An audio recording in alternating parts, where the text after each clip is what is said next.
Here's the thing. It'd be the same exact thing.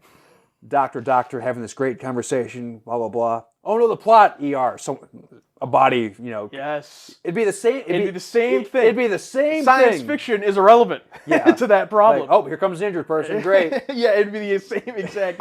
Alex, we are 1 week removed from finishing season 2 of Deep Space Nine, and 2 weeks removed from finishing TNG as a whole, as a series. Mm-hmm. So, first of all, how are you feeling about that? How are you feeling right now?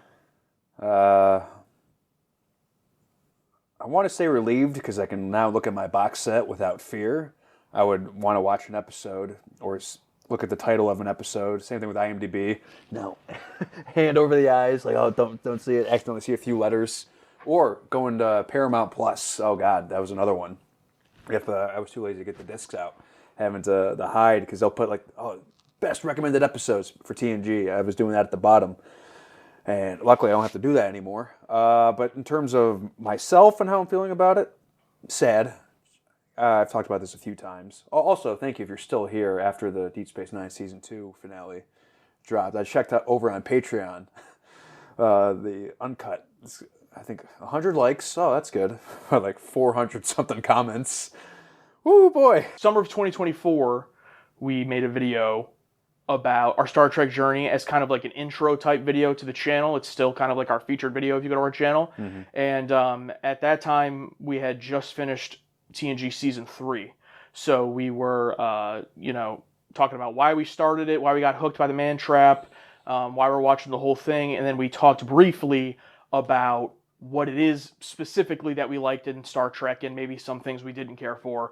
But it was very brief, first of all, and also without the context of seasons 4 through 7 of TNG, without the context of Star Trek 6 or the context of any of Deep Space Nine. So I felt like it was probably a good time because this is the first break that we're taking from watching Star Trek that's more than a couple of weeks since almost 3 years. January 2023 was the last longer break that we had. And we're only doing them because we finished TNG. That's the only reason we're doing the break. But it's been that long since we haven't been regularly watching Star Trek every single week. So it felt like a good time to kind of have a more longer discussion on it as a whole.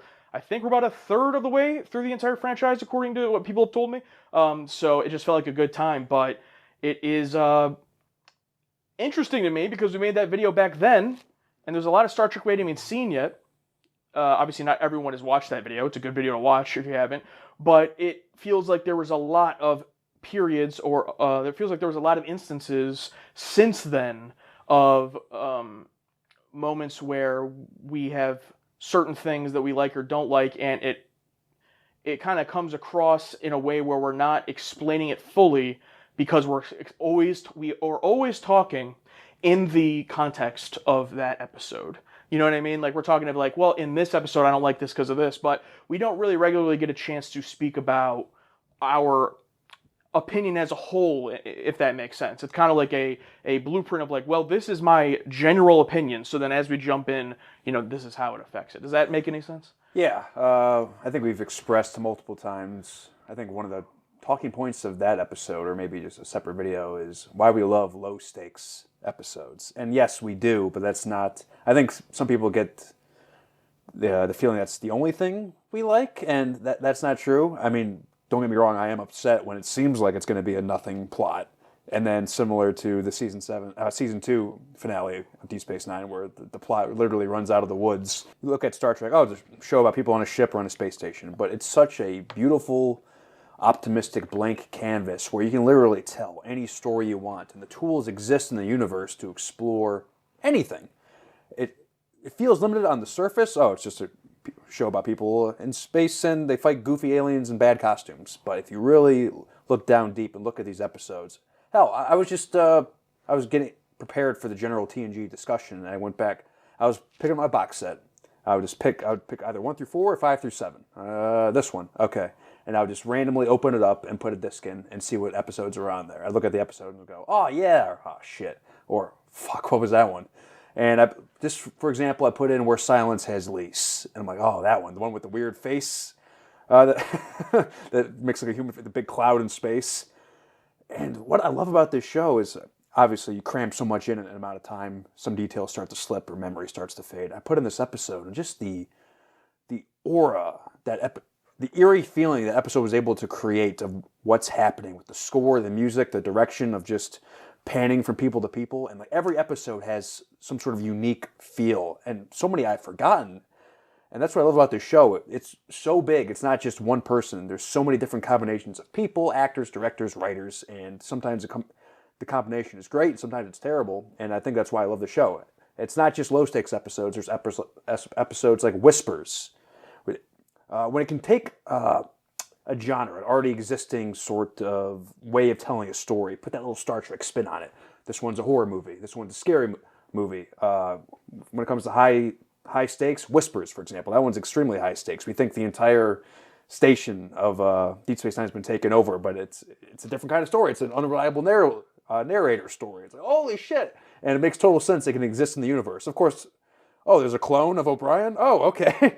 Yeah, that's a thing that could happen. I think because of our celebratory tone when it comes to low stakes episodes or nothing happening episodes, there's this idea that what we want Star Trek to be is just Seinfeld in space, and that is not true.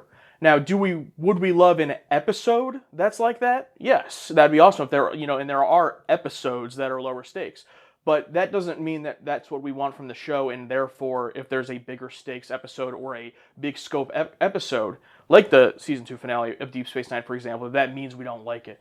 We have this long-running meme, and I don't remember exactly when it started, but it was at some point, I don't think in TOS, I'm going to guess at some point in TNG, but the "oh no, the plot," where the main complaint was, we're enjoying what's going on because we're just sitting with our characters, and it is usually a lower stakes situation, or just a small interpersonal situation, and then something happens in the episode that's not caused by anything, it's just brought in to introduce a conflict, like a special effect alien coming in, or in that finale, the woman running out of the woods and hitting Cisco, and from that point on, now the episode changes and we have to follow that. Blue Lightning, yeah, and to where, to us, it feels like, oh man, I was really enjoying all that, but oh no, this is a sci-fi show, we have to get to the plot.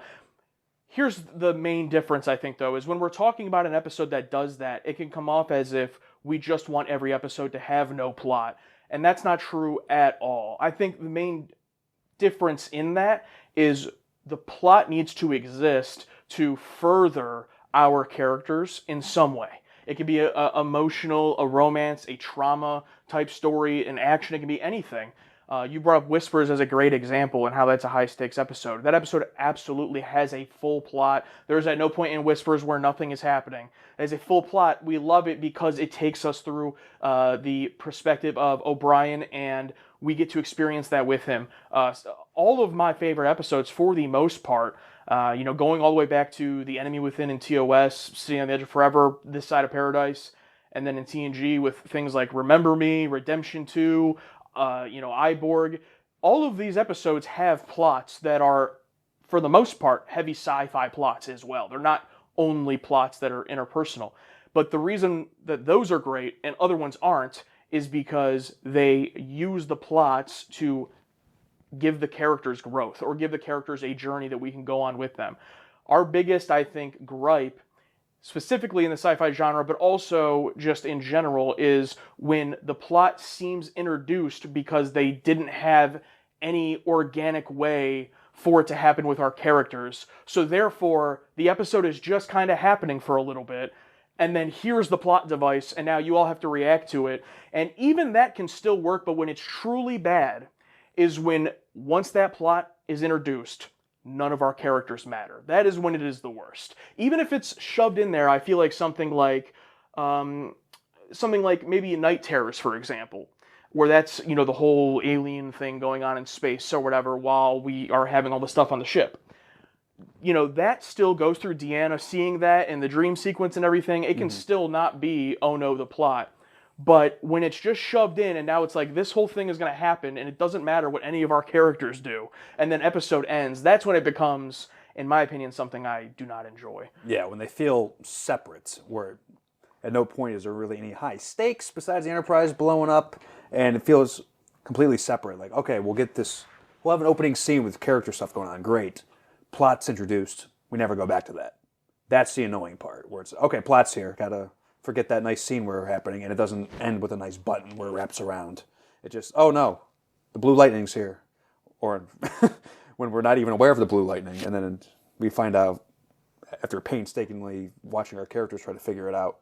But I think the best example of introducing a plot that adds stakes would have to be Lessons, because we almost had that reaction too, because Lessons was just all great character stuff with Picard and Darren?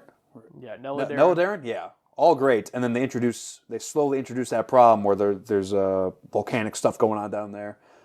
But it works. There's risk.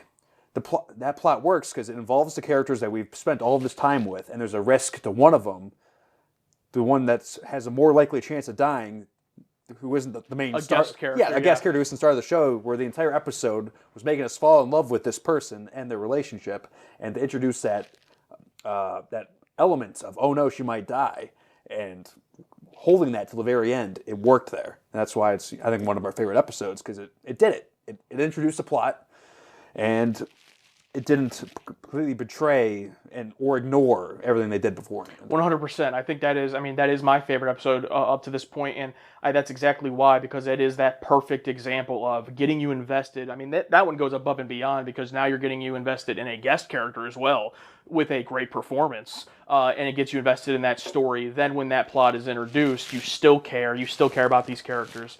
And if that plot had just been introduced and then Nella Darren isn't involved in that plot at all, and it's just our main crew, and Nella Darren disappears for the rest of the episode, then it would be like, what the hell was that? Yeah. That is the biggest distinction that I think, to use the season 2 finale of DS9 as the example, and only reason I'm going back to this one is the last episode of Star Trek we watched, so it's the easiest one, freshest in my brain. But to use that as the example, we have that camping stuff going on, and would we love that to be its own episode? Yeah, if they did that, that'd be great. Going into the finale, is that what I would have said, oh, this is what I want this episode to be, a camping episode? No, but once it gave it to me, it was like, oh, okay, sweet, I'm along for this.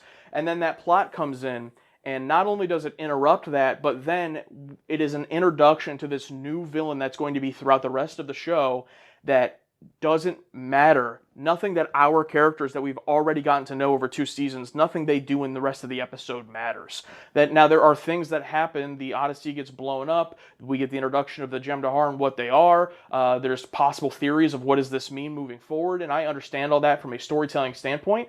But me as a viewer, I have no investment in that, because the type of viewer that I am is character first. It just got so far away from any of our characters that it's just like you're watching a trailer for a season of TV that's not here yet. And that gets into a whole thing with finales, which we already talked about, but there are other non-finale episodes that do that same thing, where it feels like, well, we were having this good stuff go on, but now we have to do this sci-fi story. So, yeah. I didn't talk about it on camera. I talked a bit about it in our Bridge Crew Discord. I talked about how, if I say this statement, it might be a bit ridiculous, but how Best of Both Worlds was both the best and worst thing to happen to Star Trek. Because before that, there wasn't really season finales of Star Trek. I mean, TOS, they were just all episodes, right? TNG, I guess you can call the We're Back a little teaser, but it wasn't 30 minutes of the episode. And Best of Both Worlds was great because it was done for the first time. It's like, holy shit, a cliffhanger, wow. And then every subsequent season finale after that just diminishes a little bit more and more until it's like, oh, it's the finale. We gotta hook them back in for next season. Mm-hmm. But I get it. I understand it. I think I'm upset about it because we'll never get the camping trip to Nog and Jake ever again. Probably, it was that idea was just wasted for the finale. I would have preferred if the whole thing was this finale. Don't bait and switch me with this fun camping episode that you know. Like they know. The makers of Deep Space Nine know. I love that type of episode. Yeah. And they did that on purpose to take it away from me. So I think that was part of the reason I was so turned off by it, because it was in the back of my mind, I know it's a finale. I know they're not going to end, because I know TV, they're not going to end with just as Jake Nog, Quark, Cisco camping story. But I know we're never going to get that story again. Mm-hmm. I mean, we might get a similar type storyline later on, but I know like this. That's never going to happen again. Yeah, that's never going to happen again. And also, you go into it knowing it's a finale, so you have that reservation, and then it shows you, hey, wait a minute, maybe it's not that. No, it is that, which made it extra hurt. But I would say that an episode that's not a finale, so like an example off the top of my head, TNG, The Chase, I think is a good example of we have a story set up with Picard and his professor, character-based story with him and Galen, and that's really interesting. And then Professor dies, we throw in this new plot, sci-fi plot, and nothing that any of our characters do by really the end of that episode matters. Like, yeah, Picard and Beverly discover the thing, but in terms of how the story plays out, it no longer matters how any of that happened because now we have to explain to you this sci-fi story about this alien that, seeded all of these species, and none of that has anything to do with our characters. That's another episode where that's not universally beloved or anything, but there are a lot of people that like that, and the reasons that people would say is, oh, I really like this because this idea is really neat. And I think that is one of the differences for me is I don't care about ideas in terms of my entertainments.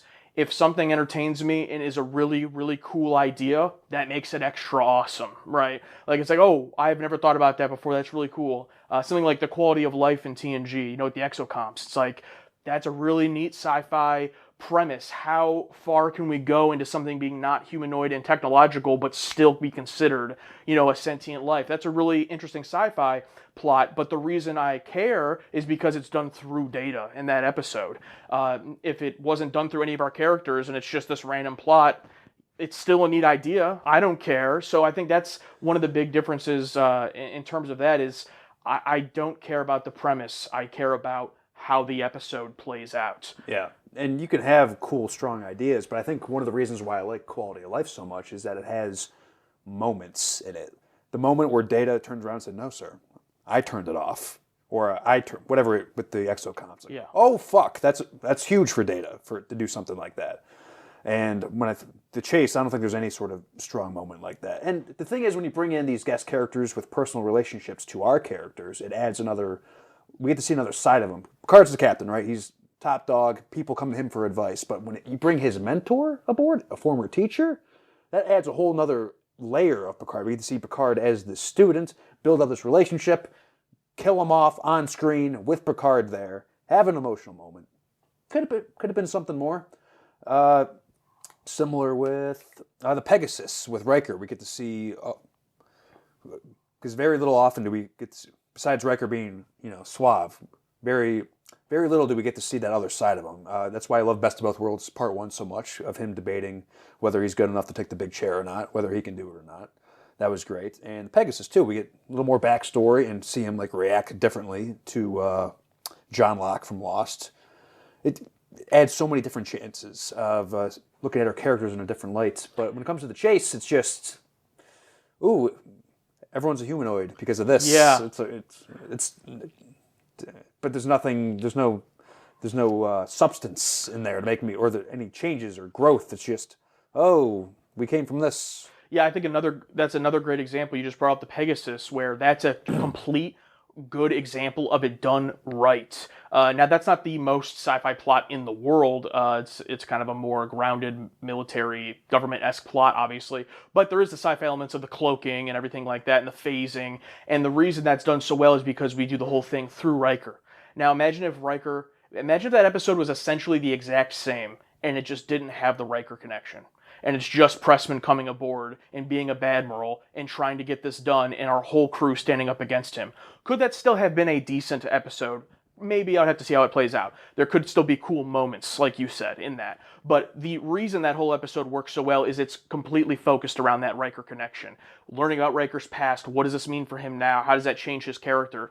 Is the secret cloaking Pegasus ship and extracting that, are there cool things in that? Absolutely. But at the end of the day, I'm enjoying it because of that Riker aspect. I think one of your favorite episodes, I really loved it as well, Second Chances with Thomas Riker. Yep. This is a character we technically know, but not really, and the whole thing centers around him and Deanna. However, as much as a character episode it is, it's one of the most sci-fi plots of the show. It's about him in a transporter 8 years ago being brought up and a clone being made of him and stuck on the planet for 8 years.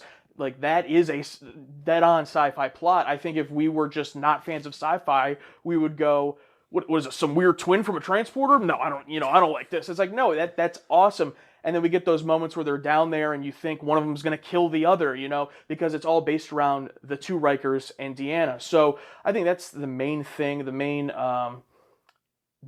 differential factor of how we go into it, look at it, or even look back on episodes too, in terms of what did I like about that episode. That I don't think everyone besides us is different. I think there are plenty of people that also think that way, but I feel like sometimes when we come out of an individual episode and that full context isn't explained, and we just look at it as, oh, I don't care about this plot. Like, it comes off as like, oh, well, they don't want anything to happen. They don't want plots. No, that's not true. I didn't care about it in this case because it didn't make me care about it. I would have loved to come away from the chase caring about that species that seeded everybody. Or I would have loved coming away from the Jem'Dahar finale caring about this new species that's going to be a big bad. And to a degree, I actually like that more than you. I do think they were set up well, but it did make me care. Therefore, I don't care about the entire plot.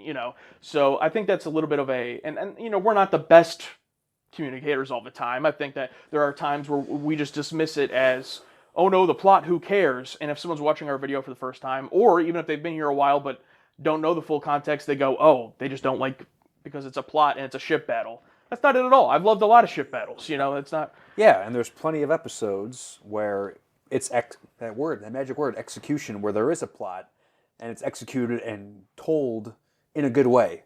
Not with the typical, probably because we've seen it so many times, the whole bait and switch, good scene in the beginning, plot comes in, we never go back to it. I think that's happened at least a couple of times. And I think we've talked about it too with the early season 1, season 2 episodes of TNG, where there's good scenes in there, but it's replaced or almost forgotten about because of, plot. I think it comes down to, I will care if the problem is that someone is attacking the Enterprise or an alien or something is attacking the Enterprise and it's going to blow up, if I've been put in a situation where I care through the characters in that moment. I think the best example, I think, is maybe off the top of my head, cause and effect. That is an episode, it doesn't want you to care that the Enterprise is blowing up because it opens up with the Enterprise blowing up. And it happens throughout the whole episode. Now, in theory, the stakes of that episode are the Enterprise is going to blow up and everyone's going to die. But that's not really what you care about. You care about our characters getting out of this time loop situation. And it does that so well that every time the Enterprise blows up, you go, oh, okay, damn, let's see if they can get it this next time. So to just cut to an episode where it opens up and the Enterprise blows up, of course I don't care about that yet. You have to get me into it. And that's a great episode that knows that and uses that to its advantage. That's why we've seen plenty of episodes where, we've said while watching it, like, oh man, I know they're not about to die, but this is actually really tense, because they build it well through our characters. Yeah. So I think that's the main thing in terms of when we would care about a plot and when we wouldn't. But I think the second piece of it is, you brought this up kind of just now with the whole opening credits thing and also kind of melding in with guest performances, is we're watching this as a TV show. That is how we are watching this. And with that, our main concern is whether or not we had a good time sitting there watching the episode. Are there maybe a few times here and there where I personally don't have a good time watching it? Like, for example, Darmok, I guess, would be one of those rare times where, for me, you liked Darmok, he liked it. I'm the one that liked it. Yeah. I liked it. Yeah. I loved it. But for me, even though it wasn't for me, I didn't sit there and have oh wow, I'm really invested in this. I can understand, like, this was a well-made episode and this is why I did the things that were done well. And I can look at it in that way sometimes. But I would say 90+% of the time, when we're either talking about how great an episode is and we're praising it, or we're talking about how bad it is and we're roasting it, we're, in both of those cases, doing it from the standpoint of, this is my first time watching this show, how did I like it when I watched it? And I think sometimes people try to come at it with a more objective perspective of things, and if that's how you want to look at media, that's fine. But for me personally, I'm purely judging it on how my experience went watching it. And things like opening guest star credits before they've shown up in the episode, or things like expositionally telling the audience what's going on instead of letting me experience it, these kind of things are going to harm my experience watching it. So while none of that is related to what is the premise of the episode, what is the plot, what do they do in this, it's not related to that. That's going to affect my experience watching it. And likewise, there's positives to that, because we also really like creative direction and actors being able to act and stretch their legs, per se, or great guest performances like in something like Duet from Deep Space Nine or Progress. And those are also things that maybe a lot of people wouldn't care about. And that's caused a lot of episodes, like even a Lessons, for example, that isn't high up there and being super praised for us to really coming away loving it. Or obviously The Bonding being a huge example. And I've gone back and watched episodes that I don't remember caring for, but I go back and watch it a second time and go, oh, wow.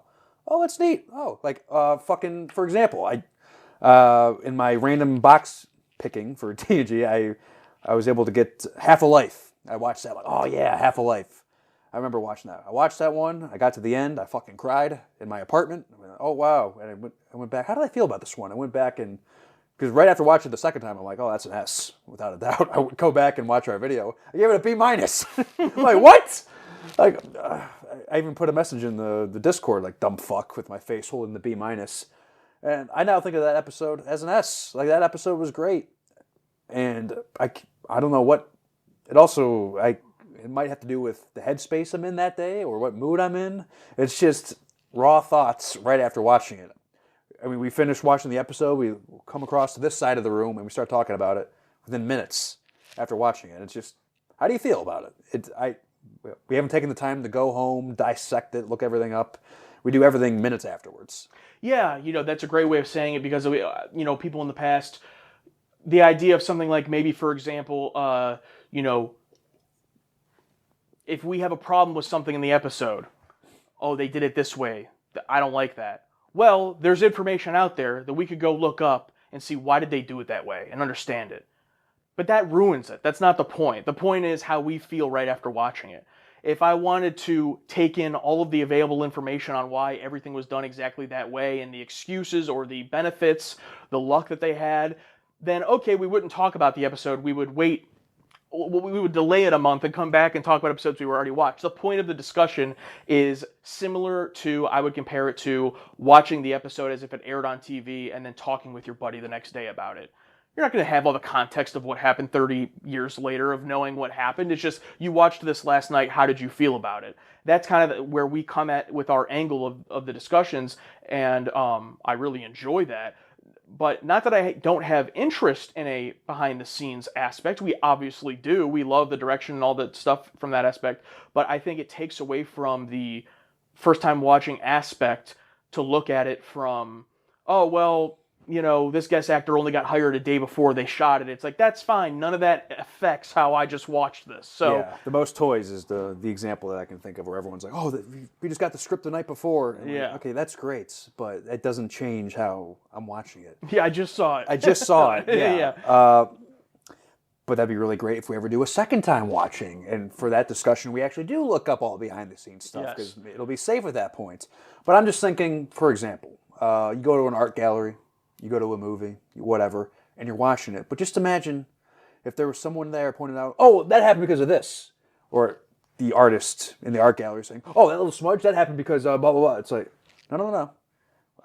I paid the ticket for the completed picture. I'll go and look at the stuff and find out afterwards if I'm interested, but I'm basing it on your finished product.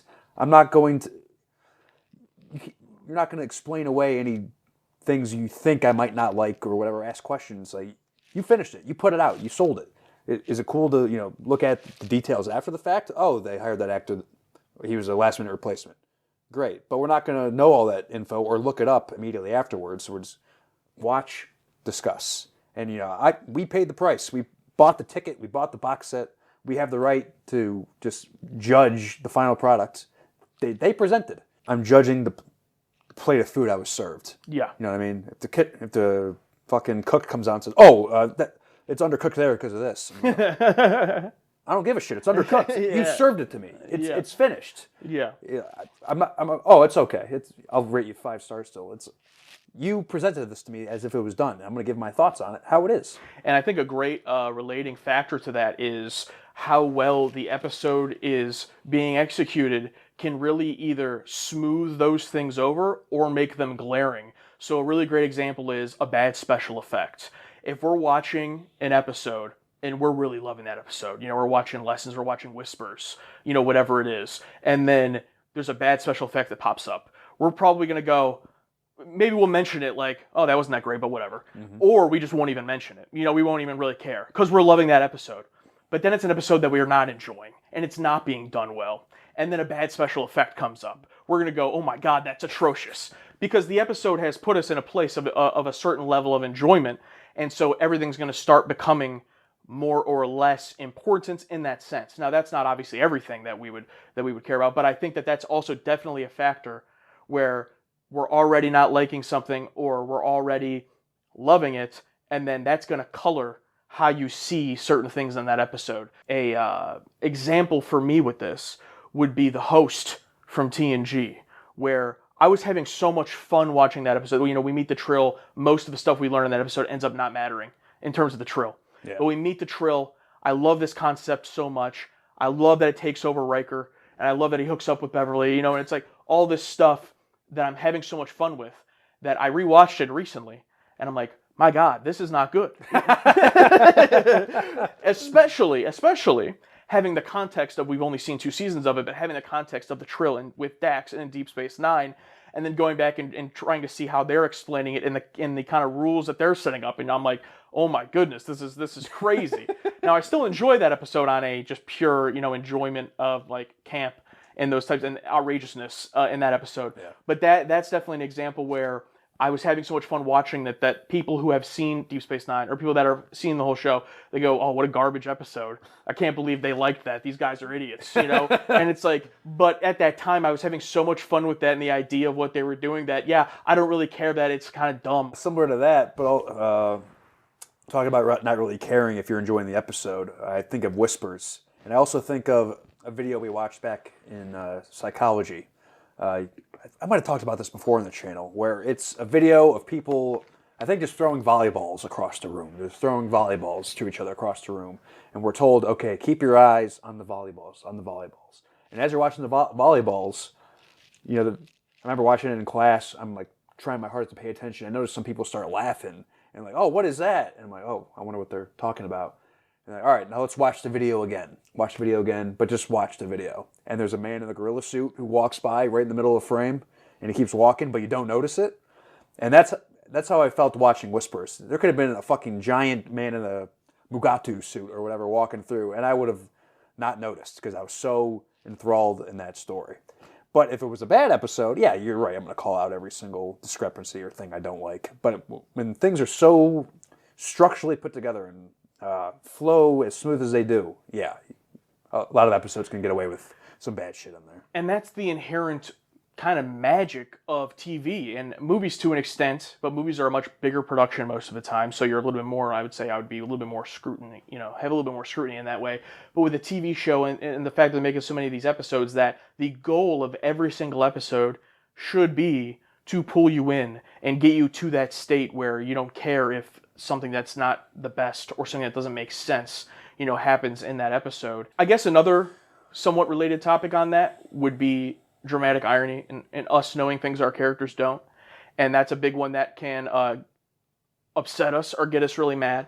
And I think it's kind of related in the same way where if we're really loving the episode, but there's a piece of exposition that we know that, just as a random character example, Julian Bashir doesn't know, and he's trying to figure out that info we already do, but we're loving the episode, are we really going to care that we know this information? No, we're sitting there entertained.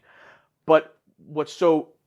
the reason that issue in particular comes up with us is because so many times it leads to, I'm sitting here watching a conversation between 3 characters of stuff I already know about. I'm not entertained by this at all. I'm bored as hell. Let's move on with the episode. Let them figure this out so we can move on. It stops it dead in its tracks because we're already up to speed. We have to wait for everyone else to catch up. They're supposed to be our through line. We're supposed to learn this information together and have the same reaction. It doesn't feel right for us to be ahead of the game and go, all right, guys, catch up. Exactly. But in an episode like Allegiance and TNG, where we know it's not Picard on the Enterprise because he's stuck in an escape room and our characters don't, we're not sitting there the whole time mad because we're getting really interesting, entertaining scenes like Picard in 10 Forward, joking around, Picard dancing with Beverly, you know, and stuff like that. That's how you do it, because we know that, and it's funny, or it's entertaining because we know and they don't. It's not, you know, and I don't remember the episode completely from memory, so maybe it does happen, but from my memory, I don't remember Riker, Geordi, and Data sitting in a room going, is this Picard?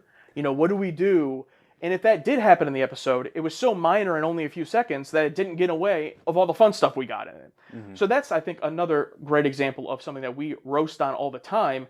And then if it happens in a certain episode that we happen to enjoy, and someone might point it out and go, but you guys don't like this one. Well, yeah, but we liked it here because it was done well. Yeah. Literally every single praise and complaint that we have about any individual movie or episode is in the context of that episode, how it was done. And you're right that the knowing, being ahead of the characters is one of the biggest obstacles to entertainment in our eyes, I think, which is why that in particular comes up so much. Yeah, it works when it gives us a shade that we otherwise wouldn't see. The next phase with Ro and Jordy, right? That's the episode. When they think they're dead. We, the audience, know they're not dead, but we get to see our characters react to them dying. What do? Fake Picard in Allegiance. We know it's not Picard, but we get to see what would happen if Riker needs to lead a mutiny against the captain and how he would do that, talking to everybody. We get to have these outcomes, but not have these outcomes. That's why it's okay sometimes to have us ahead of the characters, as long as it leads to a different sort of story that we're never going to pursue otherwise. Someone dying, someone needs to overthrow Picard, someone needs to do something that would otherwise not happen.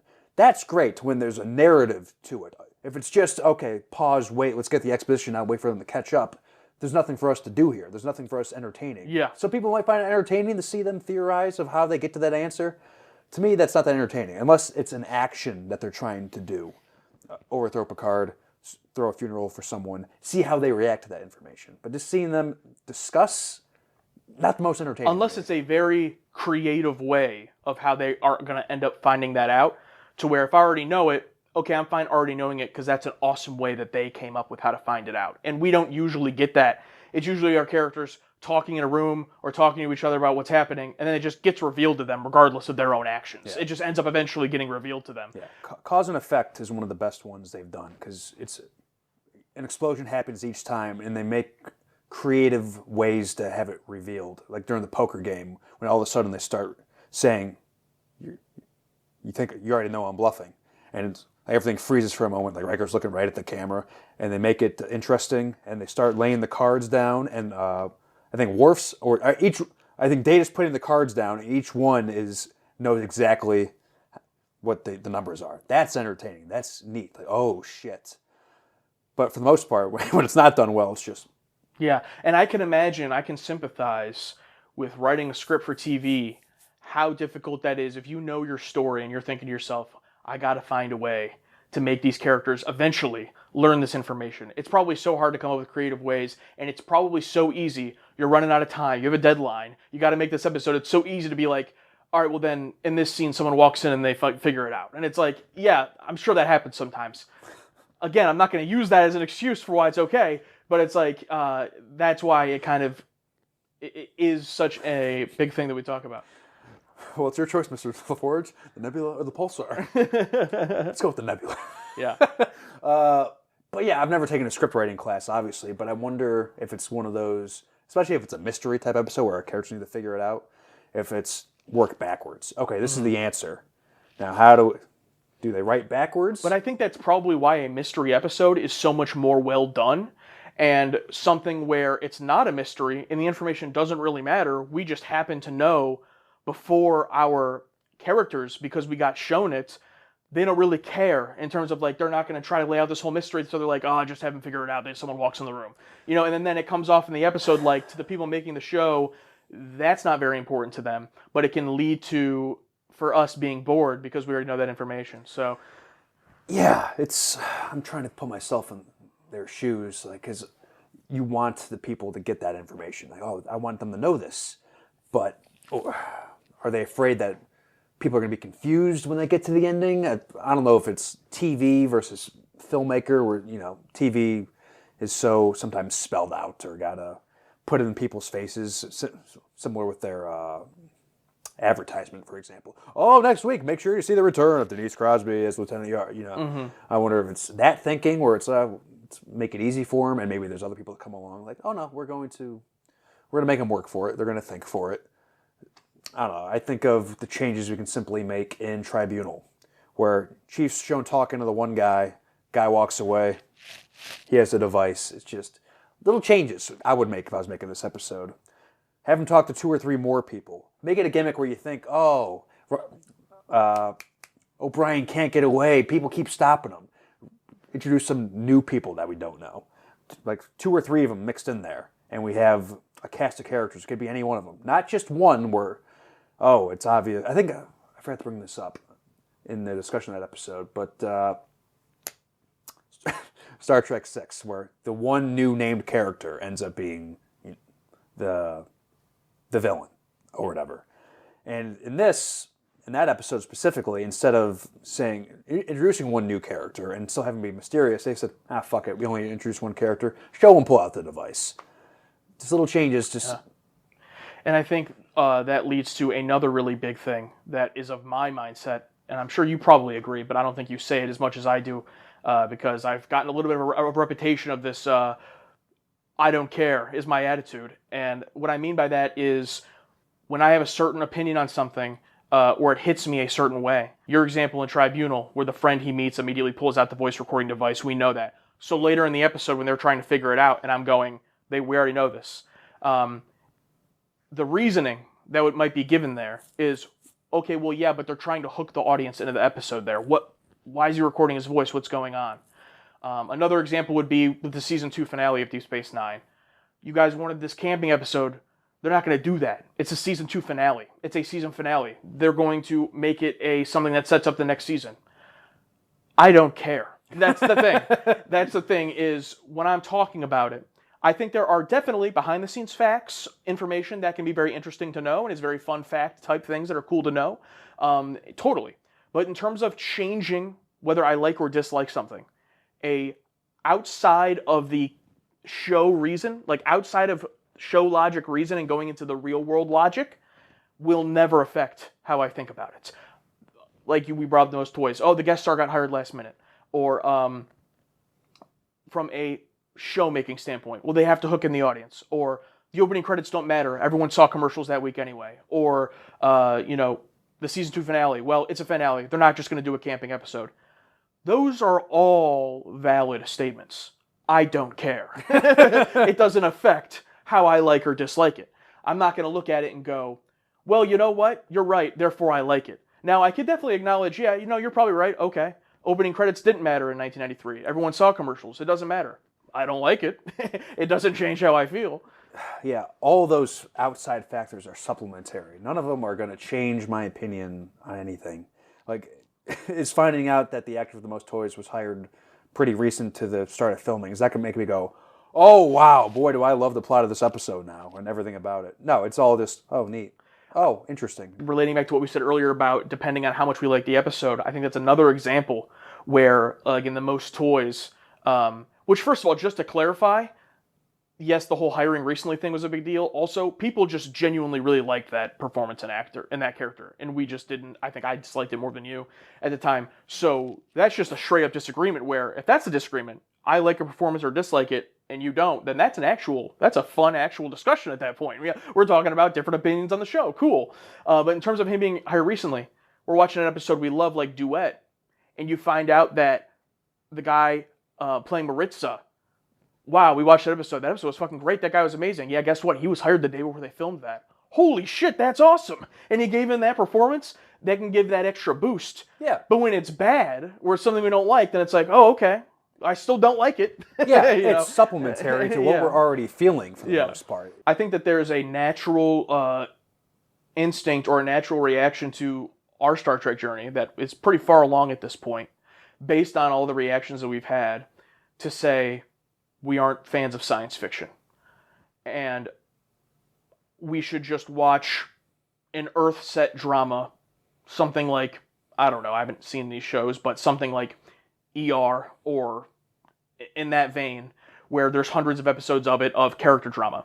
And I could not disagree more. I love science fiction.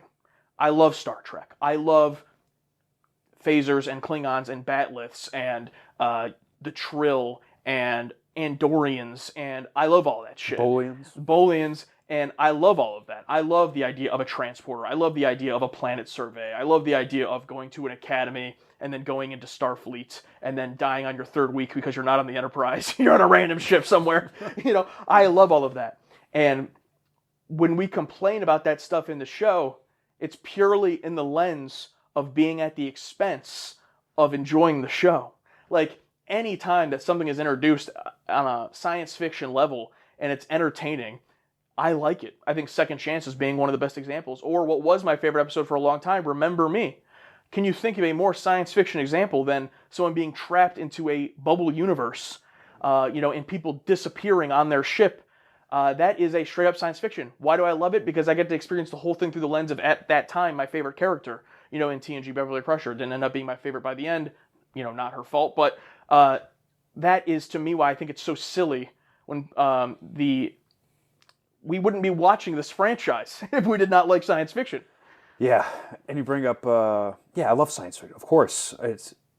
But I love all the external stuff, but at the roots of what makes episodes good to me is just the emotional character stuff, because that's our vehicle, that's our lens, that's our grasping point. But besides the point, I do like the science fiction stuff. It's very interesting. And I've said, it elevates stories, and there's so many stories you can tell. I love the holodeck. I love the idea of ship in a bottle, shit like that. Great example. Great example where the technology, because of the technology in this universe, it elevates that episode so much higher.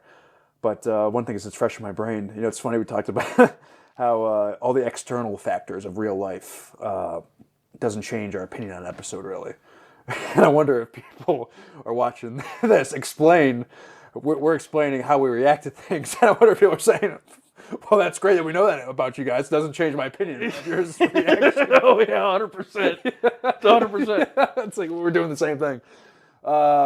But genuinely, and I just want to put this out there, we didn't talk about this before this video. Like I mentioned to you, hey, we should do another video where we talk about why we like Star Trek. That was the extent. So we didn't have any kind of real plan or format to this video.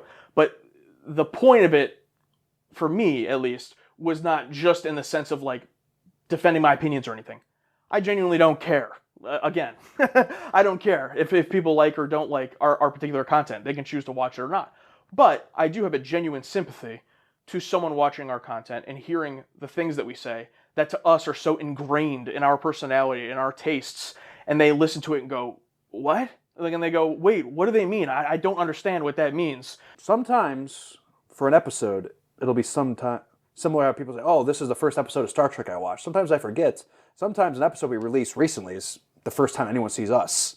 Every single video, there's new people seeing us. Yeah, and sometimes I forget that everyone's not going back to fucking The Man Trap and oh, can't wait to catch up. And they might just go to an episode that they like, that we watch, and they go, who the fuck are these guys? Why are they so, why aren't they going, oh, wow.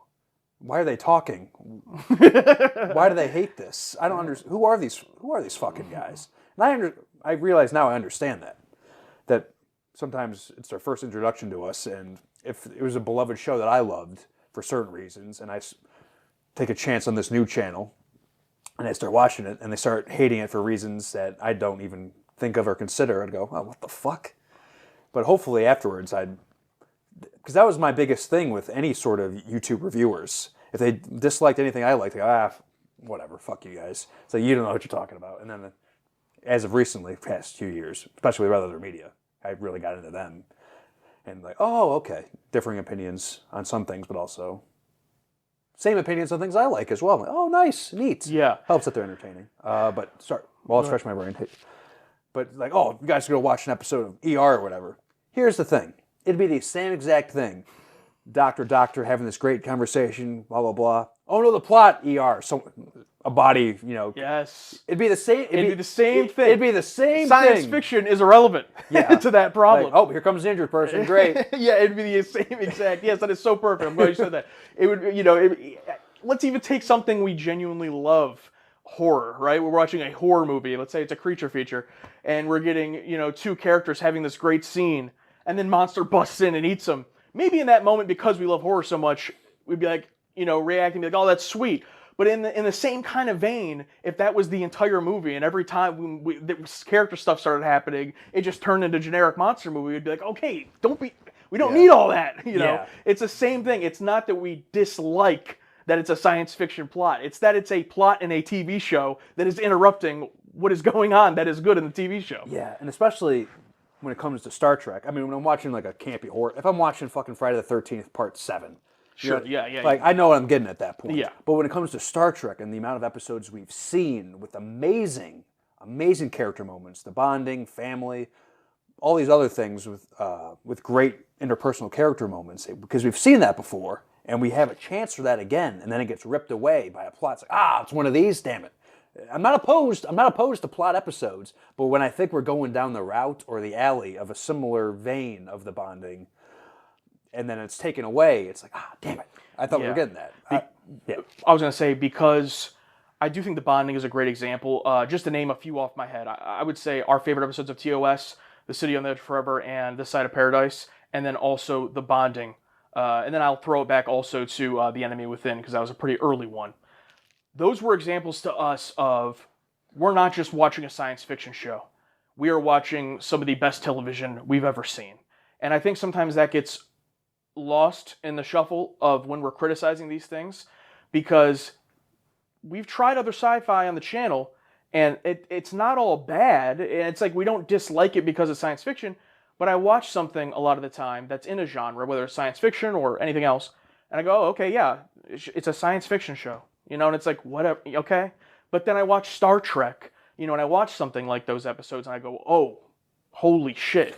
And that is why it is consistently the best TV that I've seen. And if it gets to a point, which eventually I hope doesn't, but I would imagine it's at some point, probably, we're watching it, and that feeling is never there, then it's like, it's just going to become a science fiction show. And there's nothing wrong with that, being a science fiction show. I guess it's fair enough to say, because we've watched enough of it at this point, haven't finished it, but The Expanse, we're on the 4th season of, and there's been definitely some great parts of The Expanse that we really did actually end up loving. But I'd say 50 to 60% of that show is me watching it and going, hey, this is a well-made science fiction show. You know, and it's like, it's never going to hit that high of Star Trek. Maybe the I Am That Guy moment with Amos was the one time it's like, wow, that's a Star Trek-like moment. Yeah. You know? There's some sort of magic, some ethereal being or spirit that exists in Star Trek, where it's in some episodes, it'll leave some, comes back in for some, it's magic moment, leaves some, and it's traveled through TNG where it's been there and not, and then Deep Space Nine, it's been there, it hasn't been. But in all these other shows, maybe because we haven't given them as much as a chance as Star Trek, I haven't felt that magic that I felt watching Star Trek. I mean, The Expanse, that one moment with Amos was nice, but for the most part of that show, it's just, this is neat, this is interesting, but I haven't felt that magic, that feeling where it goes, I'm watching something special. They captured magic on this screen, and they formatted it and put it on this little DVD and putting it in my Blu-ray. This little Blu-ray I put in my Blu-ray player. And all the elements that go into that, and how difficult it is. You know, score, acting, you know, cinematography, script writing, everything that goes into it is what makes it so great. I don't get that watching much else. Maybe the entirety of Midnight Mass, where that was all there. Yeah. But there's been very few moments. I mean, we watched it before the show, but I'm talking about stuff we watched since starting the channel. Yeah, I think a really, really great example for a number of reasons is Firefly. We watched Firefly extremely early on in the Star Trek journey. It was, I think, the first, during season 2 maybe of TOS. Like, it was very early on. It was right after we started the Patreon. And that show started out, and we were both in that mindset that I already said, where the first 4 or so episodes, we went, oh, this is a science fiction show. And I think I maybe gave it a little bit more slack than you at the time, just because I really enjoy like D&D and RPG type stuff, and that's the vibe it gave me, is like a D&D party. And I was like, okay, but you weren't, the earlier episodes you hadn't really cared for. And I was like, oh, okay, it's a science fiction show. And then that show just ramps up with like the Star Trek magic that we're talking about is in the entire show, and it's only like, what is it, 12 episodes, 14 episodes? And it's like, and it's just like in that second half of that, series, the last 8 episodes or whatever, it's just, and basically in every single episode, they somehow captured it, that it was such like, it's like taking the magic of Star Trek and like concentrating it down and into like a shot that you can take. Like, that's Firefly. So if anyone's interested and you haven't seen those, if you go back and watch those reactions, I mean, that's us early on, like pre-Star Trek jaded, I guess you could say. And even then, we're saying the same things throughout that series, where the ones we don't really like is a random generic plot going on, and the ones that we fell in love with, Janestown. Yeah, it's goofy and it's silly, Jane being the hero of this town, but that last scene of Janestown where he's talking with him and the music's, coming in and it just like ends. That show never ended on the scene because it had the signature come across. But it's kind of like X-Files in that way. But when that ended right there, I remember getting goosebumps. I think we both did. And it's like, holy shit, that's what we get from Star Trek. And I'm really glad that Firefly was able to do that just like nonstop for one season, but then get fucking canceled. But anyway, Star Trek, does that like sprinkled throughout. But I'm almost kind of also happy it's not just like it'd be silly. Of course, I'd love it to be every single episode. But the fact that sometimes we do go through slumps. We do go through, in my opinion, the slump of TNG Season 5. Or we go through the slump of, the middle of DS9 Season 2, where we were having that rough stretch. Yeah. It kind of almost makes it better that when you get to that magic moment again and we see a Whispers, or we see these episodes and go, oh, thank God, yes. It's here. Like, it's still here. It's still Star Trek. You'll like this because it's like gambling.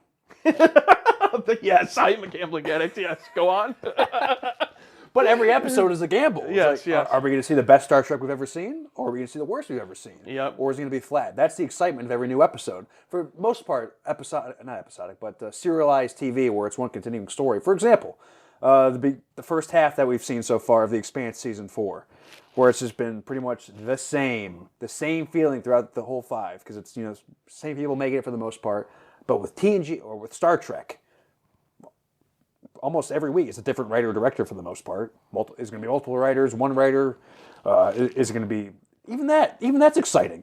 It's not like that for any other show, but for TNG it's almost like who's writing it, who's directing it. Yeah, and we get a little teaser with the opening. If the opening's good or not, like, oh, who wrote and directed this? And we've even guessed, like you've guessed a couple of times, like, oh, close zooms, this has to be whoever it was. Yeah. That's what makes it fun. We don't get that today with anything, really. I understand Strange New Worlds is supposedly episodic, but we're years away from that. Yeah. But, yeah. And just to touch on that, not to get into a whole thing about episodic versus serialized, but just to touch on it a little bit, you made a gambling analogy, so I'll take it a step further. Every single episode of TNG, and up to this point, mostly Deep Space Nine, but Star Trek as a whole, it's been like going to the roulette table and just, is it going to be red or black? It could be any of the numbers on the roulette table, and those numbers might signify who's the main focus of this episode, who's directing it, who's writing it, that goes into the exact formula of that episode. But at the end of the day, it's either going to be a red number or a black number, unless you get really unlucky and you get the green number, which is something like, fucking Aquiel, then, you're kind of cooked. But most of the time, it's going to be red or black. And every single time, it doesn't matter what the last spin was. It's going to be red or black. And with serialized, you don't get that. Serialized is more like betting on a football game, where you know how good each team is. And it's like, well, I could bet on this team, but they're not that great. That's kind of how I feel watching a serialized show that I'm not that into. Or maybe even doesn't have to be fully serialized, but a show that isn't as much of a variety as Star Trek, where it's like, well, I kind of know what I'm getting from this science fiction show, for example, or I kind of know what I'm getting from this TV show, and I haven't really been into it. I guess I can continue it, but I just feel like the odds aren't that great, so why would I bet on that? Not that 50-50 odds are the best, but they're the most fucking exciting. And that's why roulette's so exciting. Yeah, and similar to, I guess, with a gambling game like that, every episode is a new deck of cards, or a new hand of cards. Okay, who do we got? I like this writer, this director. Oh, it's a Beverly-focused episode, and just every hand is a different little combination. And will it work or will it not? And that's the excitement of every time. Yeah, 100%. So I think in general, this was obviously a little bit of a rambling conversation, but I wanted it to be more just casual, discussion, because we haven't done this in a very long time, and I just feel like we both deeply, deeply love this show and franchise. And I feel like sometimes when you just hear bits here and there, because it depends again on what comes up in that episode, that I don't know if there's really any place on our channel that is like a big picture of what we like. You just have to like collect it through watching all of it. So I guess maybe hopefully this can serve as a little bit of like a, hey, watch this, and then you could and then apply this video to all the rest of them, I guess. It was kind of my goal. Yeah, if it can supplement your viewing of us, similar to how we brought up how knowing behind the scenes doesn't really change anything. But if anything, hopefully this will help you know us a little more, especially on YouTube, where for the most part, if you're just watching the reaction, you just get because some people just watch the reaction and bolt. And if they even decide to watch this, maybe it'll give you an extra little layer of how we think and what we like, instead of, who are these two fucking clowns? Who are they? They never did anything. It's hey, we're just two dudes. Here's our thoughts on it, and here's why we like the things we do. And we just want to be entertained, regardless of the premise or what they were able to do, or what the plan was, or the reason why things happened.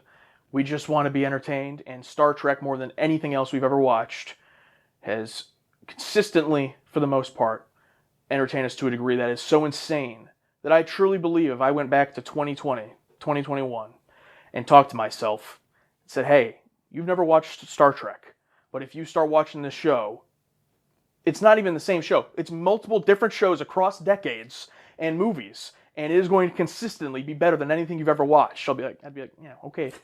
All right, buddy. Okay, Josh. Yeah, sounds, I would not believe that, because I've never had that experience with anything in my life. I think maybe the only other long-spanning thing you could compare it to is like we both watch pro wrestling, or we don't really watch it right now, but we liked that. And like me as a kid, I started watching it when I was 5, watched it weekly consistently until I was in later high school, and that's mostly bad though. It's like with wrestling, it's like that, but with a much lesser degree, where maybe 1 to 2 times a year you have a moment that's like, wow, that was really awesome and worth it. Star Trek isn't that rare. I don't know if I could make it through if it was that rare, but being able to have those experiences once or twice a month, where you have an episode that you love so much and is one of your favorite episodes of TV, is what has made it so amazing to me. Yeah. Anything else you want to finish out on? I think the most important part, and the reason why we're sitting here today, is that you have a good pilot. And the man trap.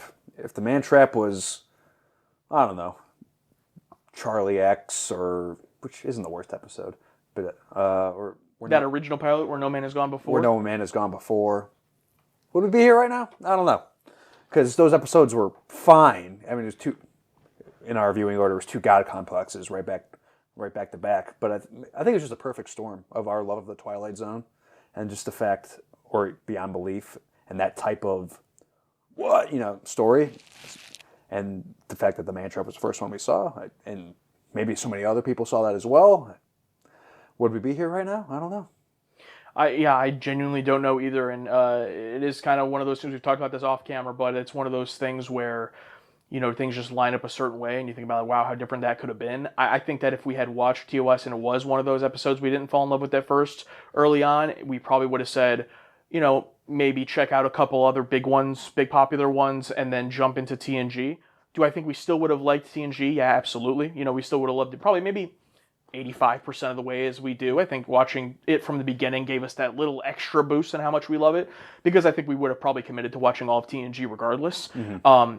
But it is very, I guess if you watch something like The Man Trap and you see our reaction there, that is kind of really telling to a lot of the reactions we have moving forward, because that episode is another great example of all the stuff that we love, and that's very science fiction, type episode too. It is a little bit more Twilight Zone-esque, obviously, but there are so many different reasons why we specifically love TOS that's like its own discussion I'm sure we'll do eventually. Yeah. I'm glad we watched all of it, because so many moments while watching TNG would have not been as strong.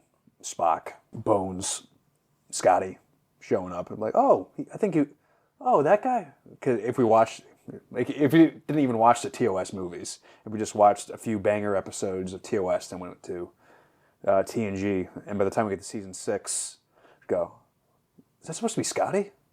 I was like, oh, that is Scotty. Oh, wow. Instead of... Yeah, I think, and even beyond the direct cameos or links, for me, watching the entire franchise is, especially in modern day, when we can watch it all in this marathon type fashion, it's made it like so much the next level of when I'm watching TNG from the very beginning, I'm not watching it in the mindset of a TV show that's just a TV show. Like, I have that whole context of everything I already like and dislike, in Star Trek from TOS and in the movies. And then as I go through it, as we go through it, it's different than TOS. It has its own flavor. And then we get to Deep Space Nine, and it's like, I truly, at this point, it's like the brand of Star Trek is just a different animal than really like any other TV show. And that can be a good thing or bad thing for that individual episode, because there are some episodes that as an episode of TV I'm sure is fine, but you're Star Trek, so try harder. You know what I mean? And that'll probably get more and more so as we go into the future. But there are also times where maybe it's a TV episode I really have cared that much for, but it's Star Trek, and there's those little Star Trek things that are like, this is why I love this show. You know, in the episode where, I think it was in the Maquis, where Quark is talking to that female Vulcan, and it's like, I don't even really remember what they were even talking about, but it's a fucking Ferengi who I didn't even like Ferengi, and now Quark is awesome, and he's talking to a female Vulcan, and it's like, yeah, that's fan service in a way, but they didn't do it in a fan service way. It's just the idea that I'm watching this universe that I love, where in nowhere else in TV can I watch a Ferengi talk to a female Vulcan, and that's what I want to see, you know? So it's like, it gives it that boost that since we've watched it from the beginning, you know? Yeah. Kind of a sidebar, but people credit the MCU for I guess the first connected movies. Like, oh shit, Iron Man is in fucking the Hulk? What? Because I think for the most part it was all separate stuff. But as we've seen, Star Trek was the pioneer for fucking everything today. And now with Deep Space Nine and TNG like running at the same time, was this the first time ever that two TV shows like crossed with each other in the same universe? In the same big franchise? That's actually a very good question, yeah. Yeah. I would not be surprised if it was. Because I can't think of any TV shows before that were in combined universes like that. I don't know. Yeah, you know, that's actually a great point. And I guess we can end on this because it's related. I mean, we can keep talking if you want. But in terms of you bring up being the pioneer of something or doing something before something else. We're watching this franchise 30 years from where we are right now in terms of 94, but we've watched it, 50 plus years from where we started in the 60s. And there are absolutely times that we watch something that we've already seen because it was released after that. And Groundhog Day, a great example with cause and effect. Or parallels. Or multiverse. Parallels with the multiverse. Or even as something as simple as Deep Space Nine and TNG both airing at the same time. Is that the first time that happened in TV? I don't know. But even if it was, yeah, that was cool to start that. But it didn't hit us as this like incredible idea because I, am used to growing up watching Raw and SmackDown in the same week that are in the same company. Yeah. Now that's completely different. Yeah. But it is the same in the sense of a lot of things that do happen, might not hit us that same way in terms of the environment we're watching the show. And I totally understand that from someone who watched it when it came out. But I also kind of really love that because we will never watch it and have that same impact as when it first came out. And the reasons I love cause and effect isn't because of the Groundhog Day type plot, because I'm already familiar with that. I love cause and effect because of Jonathan Frakes' direction and the way that they reveal those things in that episode. And it's not my favorite episode. I had some issues with it, but it's like it almost makes it harder for us in a way that we're not even aware of. Because we could have watched that if we were around when it came out and not have I would not know what Groundhog Day is because it doesn't exist yet. And just watch this and this concept be so foreign to us and it'd be so cool. Or have, the Jem Dahar debut in Deep Space Nine and, we haven't seen what it looks like for Thanos to debut in the MCU. Or we don't know what it looks like for, a big bad to enter a TV show. So that concept is mind-blowing to us. But because it isn't, and we're watching in this context, it's almost like we get to watch the franchise in this different lens for than a lot of people, and I think that in itself is awesome because imagine showing somebody The Rock versus Stone Cold from WrestleMania 17 that wasn't alive then, and they might point out stuff or like stuff about that is completely different than the reason in 2001 why it was awesome, that's something I've really enjoyed about it too. But it's cool hearing obviously that perspective from when it came out, but. Believe me, I would love the perspective of watching this and not knowing there's X amount of seasons afterwards, or knowing about. I would love to go back to 93, 92, whatever, and then not watch any of the teasers, not know who anyone's names are, and I would love to watch Cause and Effect without knowing about. One, I've heard about the concept of the episode before, but if I didn't know what it was, never heard of Groundhog Day, I could only imagine. I wish I was a fucking kid watching TNG and whatever it aired and seeing the Enterprise blow up in the opening of the episode. What? And then the continuous scene of every time they come back from a commercial, it's the same captain's log. Like, that'd be great to be worked like that. But unfortunately, we live in the information era we're old. We're jaded by how things are released, info. And does it dampen some experiences? Yeah, especially knowing that, okay, the Enterprise, there's 4 more seasons of the show. I don't think the Enterprise is going to blow up here. But,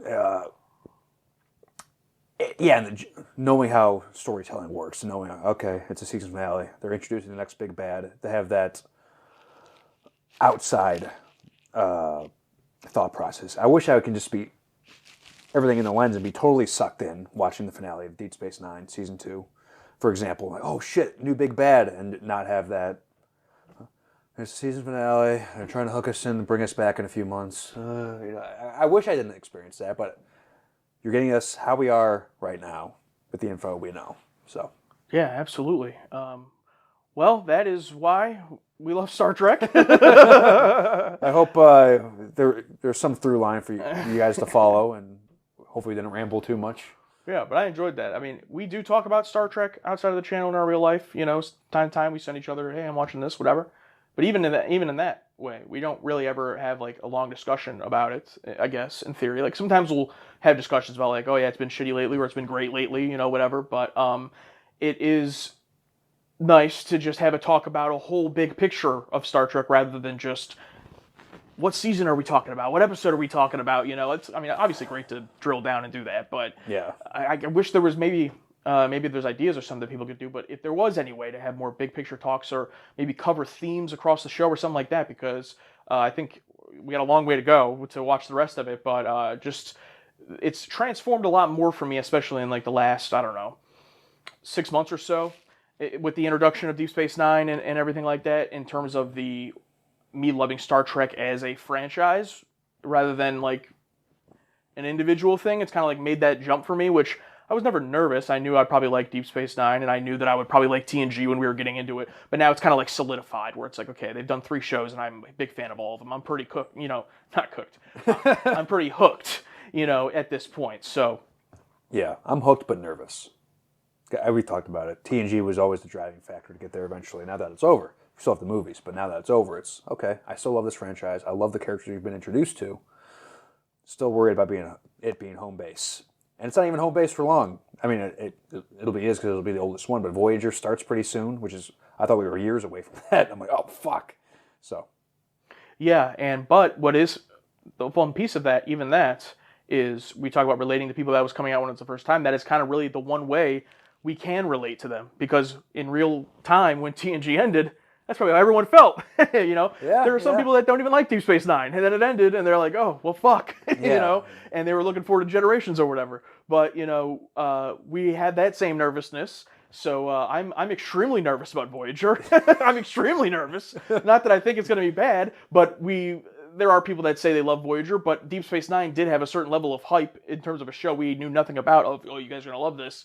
That Voyager doesn't really have any of that. Like, there are some people that think that we're going to love it, but I haven't heard a single thing to the point where I'm like, what the hell is that going to be? You know, I'm excited, but nervous. I just saw one comment. You guys are going to loathe Voyager.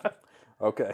I don't know, yeah, I see them all over the place. I've seen those for sure, but that's coming from someone who also hates Voyager, you know. And then I see someone who loves Voyager and it's their favorite show, and they go, well, they're going to really love the characters in it, you know. And it's like, well, we'll see. Yeah, but I've also seen, there's no way to predict how you guys are going to feel, so I don't even know what to expect. I'm just going to watch the show and just give you my thoughts on it right afterwards. Yeah, absolutely. But this is kind of, I guess, the kickoff to, this is the first Star Trek-esque thing we've recorded since watching that finale and discussing that finale. So this kind of kickoff to this break. This is the type of content that we're going to be making here in the short term, but this is also the type of content as we move forward that I would like to find a way for us to incorporate in some way.